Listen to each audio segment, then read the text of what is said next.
Ассалаумағалейкум, құрметті менің оқырмандарым. Біз мынау Халықбанктен 20 сандық шотты қалай аламыз, соны сіздерге тағы көрсетіп жіберемін. Бірінші мынау Халықбанк деген неге кіреміз, приложениесіне кіреміз.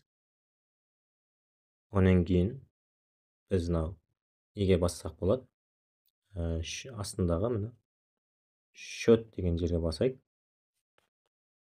Кіру үшін пароль қойып қойғанбыз, парольге кіреміз. Содан кейін мынау виза деген нәрсе тұр. Сол виза деген нәрсеге үстінен басамыз. Міне, осы жерде реквизит деп тұрады. Осы реквизиттің үстін бассаңыз, соның астына қарасаңыз, опции деп тұр, соның астында уведомление о счет деп тұр. Осының үстін басасыздар. Осының үстін басқаннан кейін жерде Word пен PDF форматпен ашатын жаңағыдай нелер тұрады, приложениелер тұрады. Мысалға сіздерде Microsoft Word болу керек, немесе мынандай осындай React, қайттан кешіресіздер,